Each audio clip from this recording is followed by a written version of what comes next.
Você sabia que aconteceu uma batalha épica entre Portugal e Marrocos que marcaria para sempre a história desses dois países? Foi exatamente no ano de 1578, na chamada Batalha dos Três Reis, também conhecida pelos ocidentais como Batalha de Alcácer Quibir.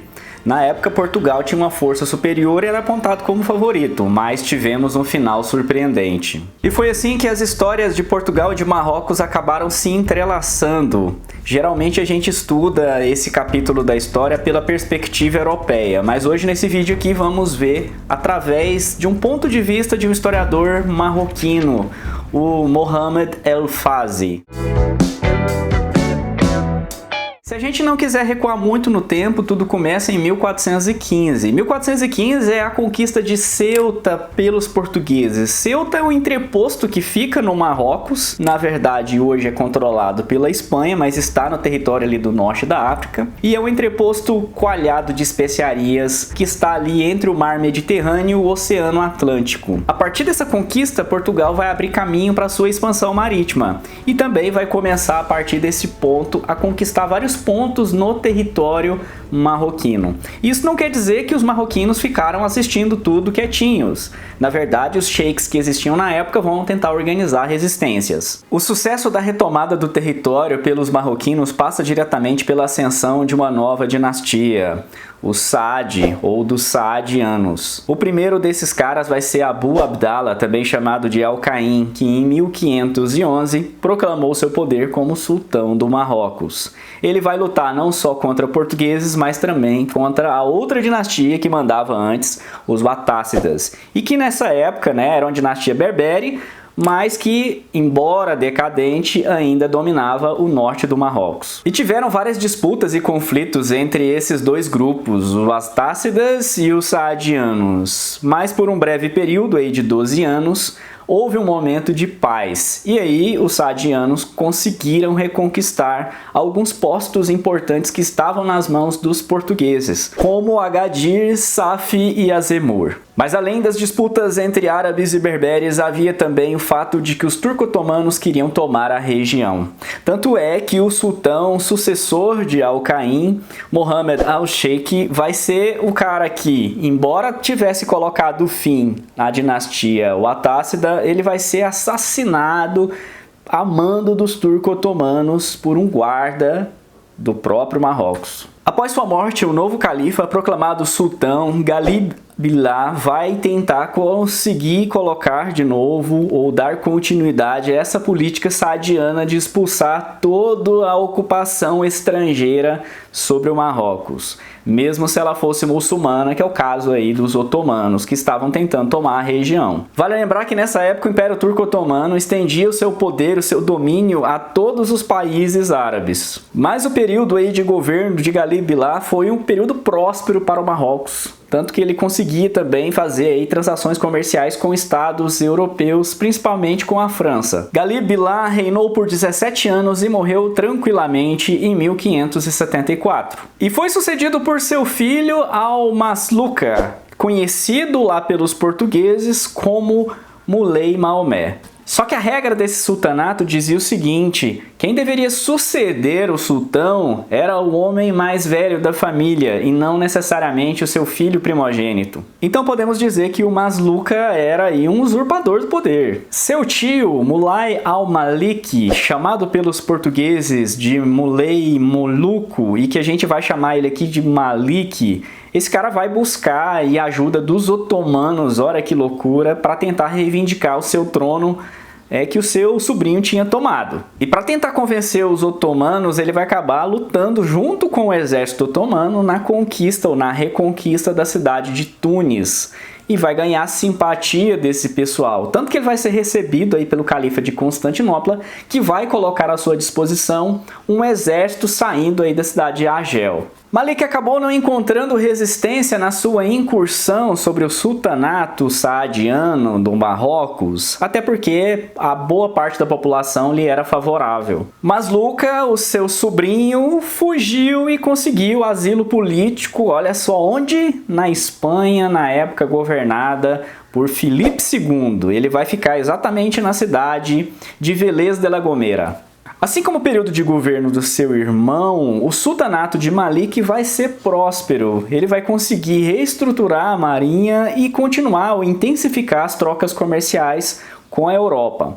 Além disso, os historiadores apontam que a personalidade desse cara também vai ajudar bastante, já que ele era respeitado, inclusive, no Ocidente, por dominar ou por saber alguns idiomas, como italiano, como espanhol, como armênio e até mesmo a língua eslava. E além disso, ele também era um poeta na língua árabe. Mas Lucas, seu sobrinho, obviamente estava desapontado por ter sido retirado do poder, vai acabar procurando aí o rei da Espanha, Filipe II, para ver se esse o ajudava a reivindicar, a conquistar ou reconquistar o trono.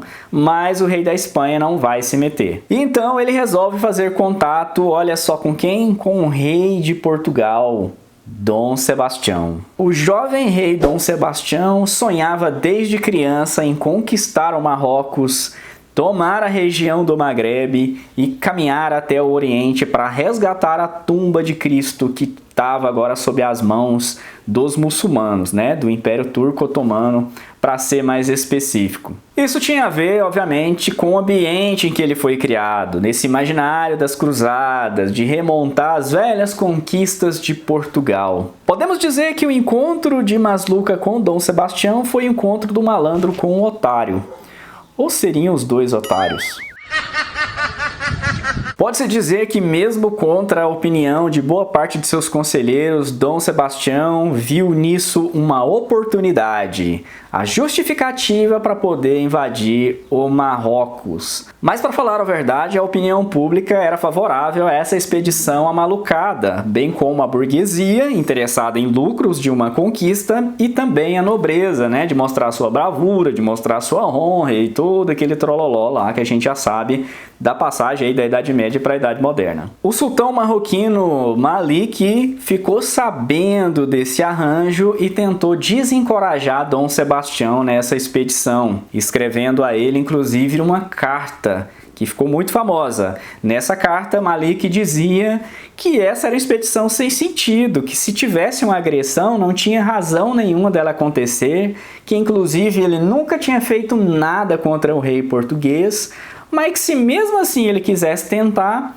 ele iria expô-lo a uma destruição terrível. Ou seja, não era exatamente covardia que o sultão Al-Malik estava tentando aí fazer com que essa guerra não acontecesse. Queria muito mais aí preservar a paz do seu país e também, né, enfim, não fazer com que parte do seu povo morresse numa guerra sangrenta. E essa carta então deixava claro que quem estava arrumando confusão era o rei português Dom Sebastião. Mas mesmo assim os caras foram, né? Quando as tropas portuguesas, com mais ou menos 16 mil combatentes, inclusive muitos milhares de mercenários, desembarcaram no Marrocos, na cidade de Arzila, que era um posto ainda controlado pelos portugueses, o Malik mandou outra carta para Dom Sebastião. Nessa carta, Malik apelou aí para os sentimentos de cavaleiro, de nobre que Dom Sebastião teria. Disse a ele o seguinte: olha, se você atacar essa galera que tá aí desarmada, pessoas no vilarejo, você vai se provar que você não tem honra, que você não é cavaleiro nenhum, e se você for um verdadeiro cristão mesmo, espera até eu chegar aí para você começar essa guerra. A carta deu certo, porque Dom Sebastião esperou 19 dias até começar a batalha. O sobrinho de Malik, que estava junto com Dom Sebastião, o Masluca, ele avisou o rei que isso poderia ser uma armadilha e que deveriam atacar naquele momento. Mas Dom Sebastião se preocupava muito com essa questão da honra, da sua reputação, então por isso ele esperou. A maioria dos membros do Conselho de Guerra português que estava instalado agora em Arzila recomendaram para o rei Dom Sebastião um caminho marítimo, passando aí pelo mar até atacar a cidade de Larache. Mas ele não quis, ele queria passar por terra mesmo para provar a sua bravura, para mostrar que ele era muito macho, que ele era muito bom na guerra, um estrategista, né? Aqui tem coragem. Por outro lado, o sultão Al-Malik vai escolher Alcácer Quibir como seu posto de comando para ali começar a guerra. Isso tinha a ver com a proximidade das posses portuguesas ou das possessões portuguesas. As tropas saaditas saadianas vindas de Marrakech foram aumentando as suas fileiras com vários voluntários, até chegar a esse ponto em Alcácer Quibir. Exatamente no dia 4 de agosto de 1578, nas proximidades de Alcácer Quibir, aconteceu a épica Batalha dos Três Reis. Ela leva esse nome por conta desses 3 reis que estiveram envolvidos nessa guerra, nessa batalha. O sobrinho Al-Masluca, que tinha sido desempossado, o seu tio, o sultão agora do Marrocos, Al-Malik, e o rei de Portugal, Dom Sebastião. Adivinha só, os 3 se ferraram, morreram nessa batalha. Se fodeu! E as fontes apontam que no início da batalha o exército marroquino começou perdendo para o exército cristão, formado não só por portugueses, mas também por espanhóis, italianos e alemães, muitos deles, obviamente, aqui trabalhando como mercenários.